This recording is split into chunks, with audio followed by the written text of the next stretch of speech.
Hello friends, कैसे हैं आप। आज हमारा जो टॉपिक है ये है appendicitis. Appendicitis means the inflammation of appendix.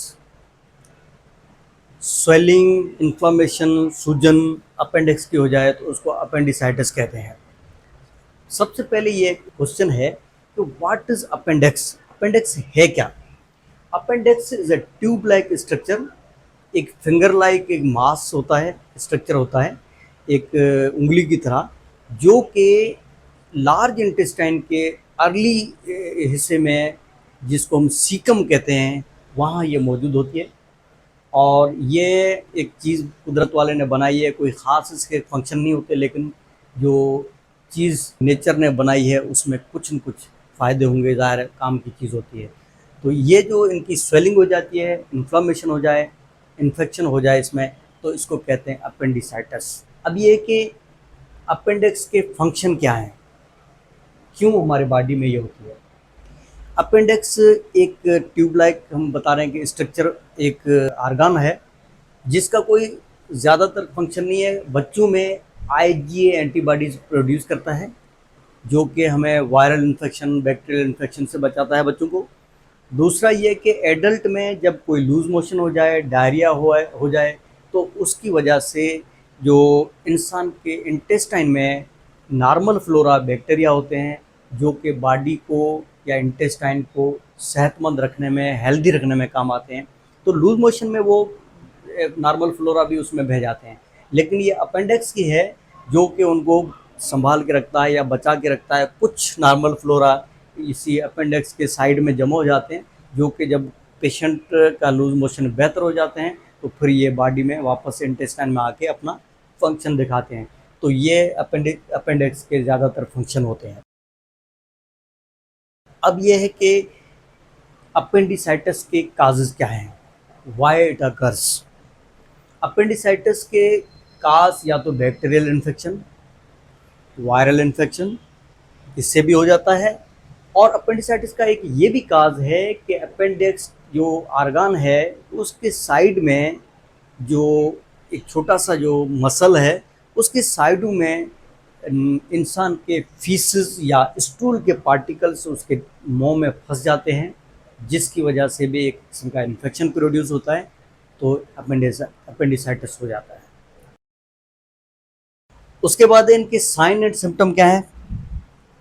पहली बात ये कि इसके साइन एंड सिम्टम में हाई ग्रेड फीवर के साथ पेशेंट आता है और पेट के दर्द की शिकायत करता है। ख़ासतौर पे ये जैसे हमारा एब्डामेन है, तो उसमें जो अम्बलाइकल रीजन है, हमारा जो अम्बलाइकल है, उसके इर्द गिर्द ये पेन शुरू होता है और सीवियर टेंडरनेस के साथ ये इस तरफ राइट इलियक फोसा जिसको कहते हैं, इसकी तरफ पेन जाता है। शुरू अम्बलाइकल के बैक अराउंड से होता है और ये राइट इलियक फोसा की तरफ जो पेन जाता है। तो ये इसका जो एक साइन है। उसके अलावा ऐसे पेशेंट्स को जो है ज़्यादातर नोज़िया यानी उल्टियाँ, मतली और लॉस ऑफ एपेटाइट, खाना पीना छोड़ देना या भूख न लगना, ये चीज़ें होती हैं। लेकिन सीवियरली टेंडरनेस या पेन ज़्यादातर होता है। और कुछ पेशेंट में जो लूज़ मोशन होते हैं और कुछ पेशेंट में कॉन्स्टिपेशन यानी कब्ज़ की भी शिकायत होती है। तो ये जो है इसके साइन एंड सिम्टम है। उसके बाद आता है कि इसके कॉम्प्लिकेशन क्या हैं, अगर उसको ट्रीटमेंट नहीं मिले या उसमें जो अगर छोड़ दिया जाता है या डिले हो जाती है, तो इसके कॉम्प्लिकेशन जो होते हैं उसमें अगर इसको ट्रीटमेंट न की जाए तो ये सीवियर किस्म का जो जानलेवा भी हो सकती है। क्योंकि ये जब अपेंडिक्स फट जाता है या बस्ट हो जाता है तो ये परफोरेशन हो जाती है इंटेस्टाइन की, और उससे इंटेस्टाइन की जो पूरे इंटेस्टाइन में इन्फेक्शन हो जाता है, जिसको हम जो है पेरिटोनाइटिस कहते हैं, जो कि ख़तरनाक होता है और उसमें चांसेस होते हैं कि काफ़ी लोगों की जो है ना डेथ भी हो जाती है। उसके अलावा कुछ में अगर कोई माइनर सा इन्फेक्शन होता है अपेंडिक्स का और वो ट्रीटमेंट सही नहीं करवाए, तो उसमें ये होता है कि एक किस्म का लंप बन जाता है और एक किस्म की स्वेलिंग आ जाती है और ये काफ़ी देर तक पेन रहता है। पर जो है सर्जरी से उनको रिमूवल कराना होता है, जब अल्ट्रासाउंड वगैरह में आता है तो पता चलता है। तो ये इनके कॉम्प्लिकेशन है कि उसको टाइम पे ट्रीटमेंट मिलनी चाहिए। उसकी सर्जरी की नीड है तो सर्जरी होनी चाहिए, कम से कम एंटी बैक्टीरियल वगैरह स्टार्ट हो जाना चाहिए। अदरवाइज दिस इज जो है this is a very dangerous और लाइफ थ्रेटनिंग थिंग।